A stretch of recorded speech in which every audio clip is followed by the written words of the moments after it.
the companies have really taken sustainability at heart. We really see lots of examples of companies that do very good things, and I think all three of us have given examples of where that is the case. That can be in specific industries, it can be in specific countries, but there is a lot of good things happening. And maybe to give another example, we had a visit, a senior visitor from Siemens, the German company, just a few weeks ago. And obviously we thanked the person for coming to see us, and the first thing this person said is, well, no, actually, thank you for putting sustainability so high on our agenda, because that makes us better and makes us more profitable. So that is the kind of thing. The companies are really leading the way. The investors are much more hesitant, and they're more hesitant for numerous reasons. It's been said, I mean, the initial thoughts were always, well, it will reduce my performance. Well, we've shown in a few cases that that doesn't have to be the case. But also investors are like, I'm not sure, and what does that mean, and how do I now implement all these ESG issues, or I'm not quite convinced, and it doesn't really fit my investment profile or my investment objectives, or I'd like to do this, but I cannot follow an sustainability index because of my investment objectives or local regulations or other things. So there are several hurdles still to take, and I think the hurdles on the side of the investors are bigger as we see it at the moment than the ones that the companies need to take. The companies can still improve, and there's still, as I said, you know, there's still companies that can do much better than they're doing today. But they definitely are taking the lead. And as I gave the example, there are some companies that say we put so much effort in, but no investor has ever at any investment meeting asked an ESG question. And the question is, of course, well, ESG questions can be packaged in different ways, so they may have been asked, but people may not have understood it that way. But still, there is a big gap. So that's... I think I'm probably based because I'm from Mercer's responsible investment team, so our clients are actually very active in this space. So I actually, you know, from my perspective, I actually see a very, very different picture. I think investors globally are actually very active in the space in terms of, you know, trying to actively integrate, you know, environmental, social, and governance issues into their investment processes. You know, one of the examples is you just look at the sheer size of the UNPRI signatories. You know, it's more than 1,000 signatories now, and it's I think majority are actually asset managers, and also a large number of asset owners on the are signatories to the PRI. And there is a certain number of service providers. So in terms of the process, you know, once they're signatories, actually not a rubber stamp. It is good for their reputation, but they have to actually report on their progress. I think GPF has done that for the past few years as a founding partner. So it's a very rigorous process. I think the question is actually not that easy to answer. I mean, we actually help them to design to make sure it's really get to the heart of what they have done in the space across asset classes, you know, not just equity. You know, equity is a good starting point. And I think the more advanced investors are moving down to private equity, infrastructure, real estate, but also, you know, more on the quant space, you know, hedge fund, and also on index investment. You know, if they invest in indices, how can they justify the actual ESG integration in the process? So what we can see is actually a lot happening. All I can say is, you know, investors are very active in the space, and they might not, you know, from the surface, you know, on a certain product, they might not have much attraction. You know, they are doing, you know, within their own investment processes. They're also trying to engage with their, you know, not just like with the new allocation, because if you're thinking about investors, the actual time frame they're looking at 10, 20 years or even more. So they actually can't afford to be not responsible because they actually own part of the market.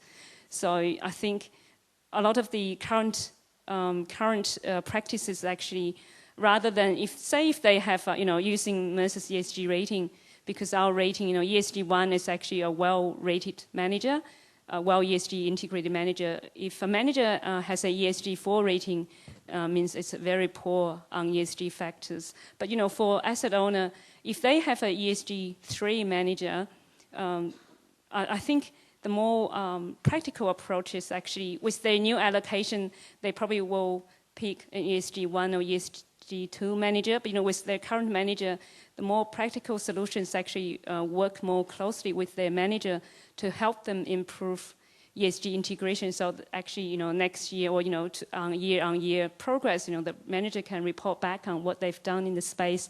Hopefully, within a few years' time, it can, move up the ESG rating side. So there are a lot happening. Yeah. Can I just Sure. say one thing? I mean, I'm not saying that they're not doing anything, but I'm saying that they're lagging behind. I also agree with you that the pace is picking up, and there is definitely a lot going on. But if you look, for example, at the companies that do really well in our ranking or in other rankings, very often the pension funds of those specific companies are not doing anything yet. So they may have signed a PRI, they may be reporting bits and pieces, but really doing it as actively as the actual company, it's rarely the case. And that's really, so I think, I agree. Yeah, I think I agree with you as well. I think from our understanding is it's the process at super energy funds and other funds. It's a sort of a, we call it gradualist process, because it takes a while for them to get through the board, get the decision making. But if you look at they do have if you look at 5 years ago, probably most of them won't have dedicated staff in this space. But, gradually they are looking at what they can do, slowly increasing staff coverage in the space, and also, using company engagement specifically. So it is not as fast as we want it, but it is, making progress. But I totally agree with your view. Yeah. Right. Let's move to the next one. Which industries ESG has the most impact of their financial performance? That's one. And another one. For passive investors, do you think that ESG index should outperform the parent index in the long run? And for how long? So maybe just on the second question first. You can use indices in different ways. And you can actually use an ESG index in combination with a parent index as well. So it's not as though we're saying you need to choose one or the other. Again, it comes down to your investment goals as an investor. On the first question, which ESG industries have more impact on financial performance? I think if you take a materiality approach to your ESG thinking, so if you're, for example, carbon emissions is not going to have a financial impact on every company and every industry, but it is having a very material impact right now on airlines. If you look at something like a chemical safety issue, that is having a material impact on a number of consumer products manufacturers, particularly ones operating in Europe and Japan, where regulation is tightening year after year. They're having to phase out certain chemicals that have been standard to use for years. They're having to phase them out now, and if they're not innovating ahead of that, that's causing them recalls costs or costs in litigation. But that's not relevant to an airline. So it's not really that we can choose one industry and be safe from ESG. Every industry has its different ESG exposures, and what our methodology is trying to say is that we need to benchmark companies within their industry set as who's ahead of the curve and who's behind the curve on their specific ESG exposures to that industry.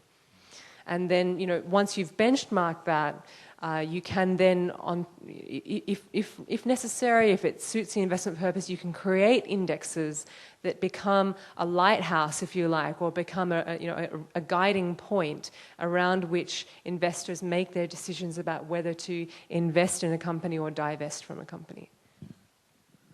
I agree. I think you cannot pick one industry that has the biggest financial impact. It varies from time to time. It varies from sector to sector. Just to make a little bit of advertising, but we publish a yearbook each year in January, the RobecoSAM Sustainability Yearbook, and in there you will see the key drivers for each of the sectors and the weights that the average weights, just like I showed you in the mining and the pharmaceutical sector. So if you're interested, then have a look at that, because then you will see for the industries that you may be interested in what the criteria are. The other thing is that I would say that if you really want to bet on sustainability, so if you're willing to take an active risk, then you probably want to look more at specific activities. So you may want to look at specific niches, be it alternative energy, although at the moment that's not doing particularly well.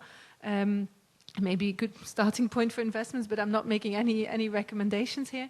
But there are areas like agriculture, like healthy living, like water, that you may wish to invest in, where you look at the specific activities and the specific product lineup that companies have, who are likely to be successful in the future in addressing those mega trends. But that, to me, is different from the best-in-class DGSI approach that we've been discussing before. So those are two different things, two different approaches to sustainability.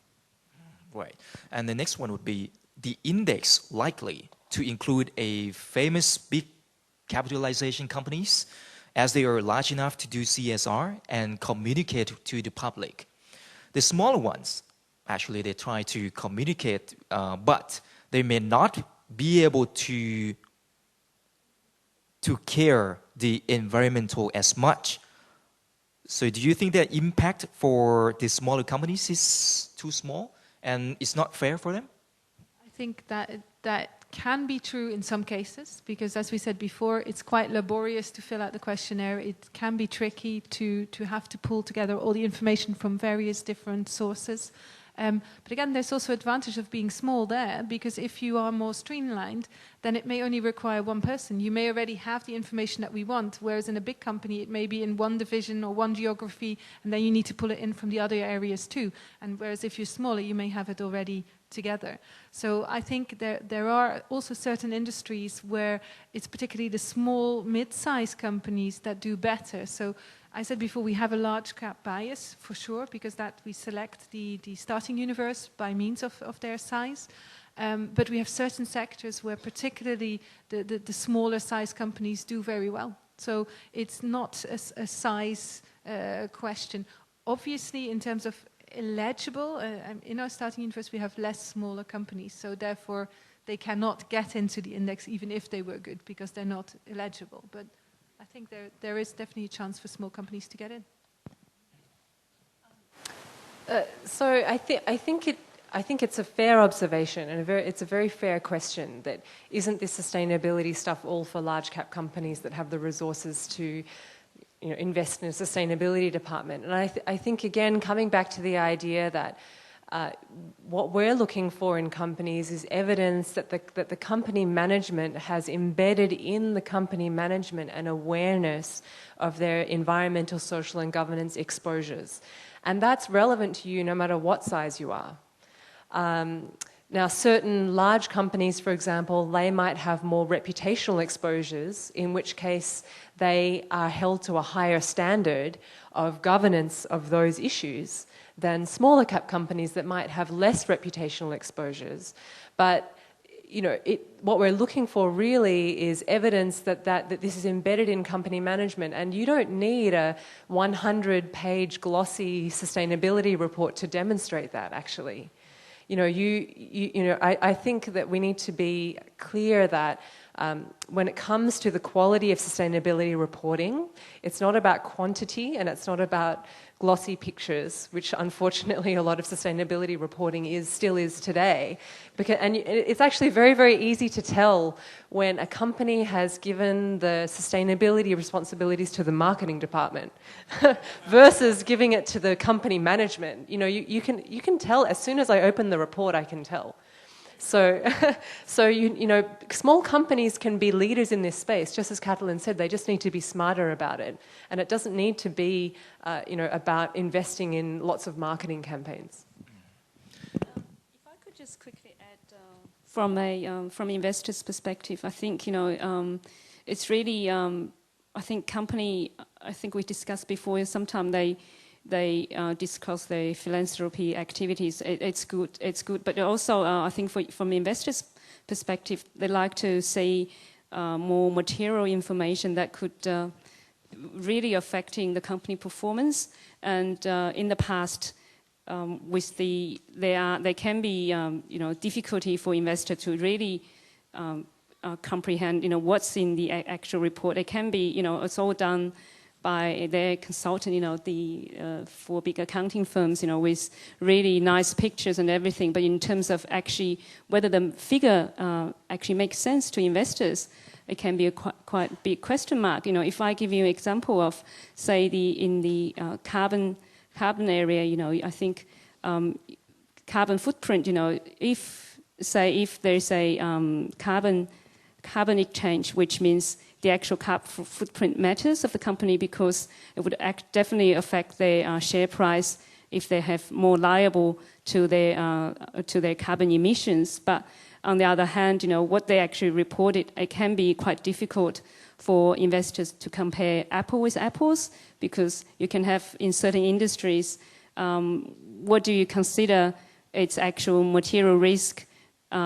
It depends on whether they take into account supply chain as well, because you can look at a department store, they locally based, say in Europe, locally based, they all say, our head office or our, department store is very energy consensus.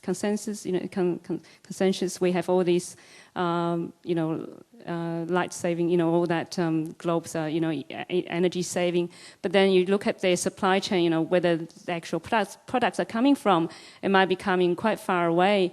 But when they report it, whether they clearly making, deliberately saying, whether, I think it's in the industry called Tier 1, Tier 2 or Tier 3 disclosure, it can be quite hard for investors to actually thinking, well, what's the level you're covering? And then investor can't make sense of when they compare with their peers in the same industry, because maybe this one is only reporting Tier 1, looks quite small. The other one actually doing more reporting, report Tier 3 figure. It's just, if you just look at the surface thinking, oh, this is a good one, but actually they only report a certain part of their liability. So just this is, I think, for companies, they really should keep in mind of what will be more meaningful for investors.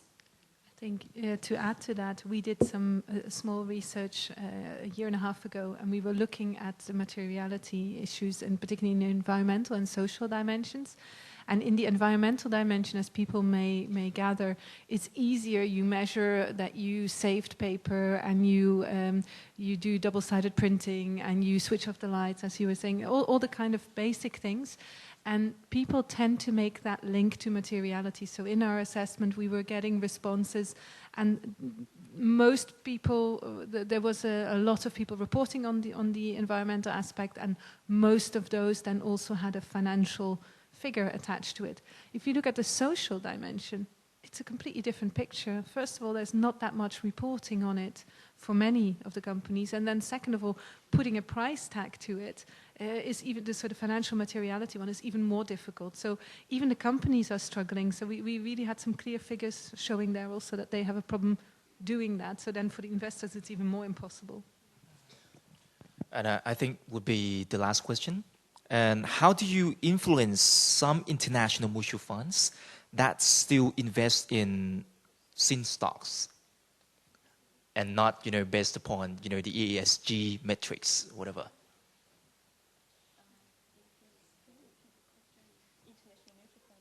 That still, invest in other themes besides, the ESG. I think many of them do. So there are only few that have fully focused on ESG. And I said this before, I mean, you don't necessarily have to go from 0 to 100 overnight. So there are some really leading investors where all their portfolios are aligned with ESG criteria, but there's only a smallish number of them. So what do? Well, we speak at conferences like these. We try and spread the message. We try and attack them from several angles. And in the end, I think it is over time, we will convince some, but we will not convince all. I think it is, there is still part to the ESG story is still a matter of belief. And until that discussion is over, we're not going to convince everyone. So there will be some people who continue to be critical and will only be convinced when they have 1,200 academic studies saying that it is going to be more profitable to do ESG, etc. But by that time, others will have made their money with ESG investing. I think it's quite a valid question because from our experiences, especially with superannuation funds, the actual ethical investing, if you look at it, actually started a long time ago because it's really a more faith-based investor. They call values-based investing, which really means they really, based on their belief, they have to screen out all these sin sectors. But, this is a tricky area for superannuation fund as well. This is why what we think in this space is it really depends on investors' belief. They can either do screening or do ESG integration or do both, which means they can still have the whole investment universe, but within the sin sector, they can actually, using best-in-class approach, select the best companies within that sin sector, which means they can still fulfill their fiduciary duty, but also trying to advance the ESG fair as well. To conclude, our role in the market is not to tell investors what they should and shouldn't be investing in. Our role is to power investors with the tools and decision-making analysis they need to inform their investment strategy. So, similar to what Xinting said, if an investor wants to screen out sin stocks, we give them access to the research to do that quickly, easily, in a cost-effective manner.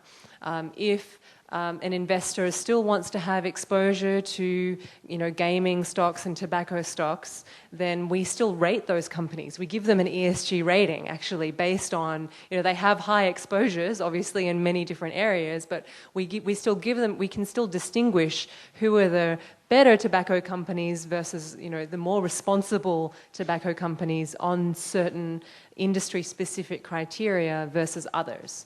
And so, we're not restricting investors in that way. Our role is to empower investors. So we're agnostic on what investors should be investing in. We're facilitating their investment strategy. And lastly, if they have any additional further questions, so where should they go to for each of your company? We have a website, sustainabilityindices.com. There is a lot of information available there. They can also contact us through there, and we'll get back. So that could be for any type of questions, whether it's on advice, whether it's on the methodology, on the indices, sustainability in general. So it's fine. And there are some, as I said, we published a newsletter on emerging markets recently, so anybody who wants to read that, you'll find it there as well, and the yearbook. Yeah, feel free to get in touch if you have any further questions. And in my slide, I actually didn't put my email in, but it's very simple, just my first name dot last name at mercer.com. And also we have a dedicated website. It's just www.mercer.com/ri. It's a lot of information, publicly available, our newsletters as well, all available there. Yes, maybe let's have a chat, talk. We're available to talk now. If anyone has any burning questions, for further information later, MSCI.com. We have all our information there about our parent indices as well as our ESG research there. Unfortunately, time is limited. So if you have any questions, please visit their websites and also leave the questions to the staff. And we believe that what we have heard today would be beneficial to all of you guys. It's just getting started. So we have more time to study and try to understand what is the sustainability investment is actually like. And thank you for your time. Thank you for your interest. and see you again next time. Please give a big hand for our distinguished speakers.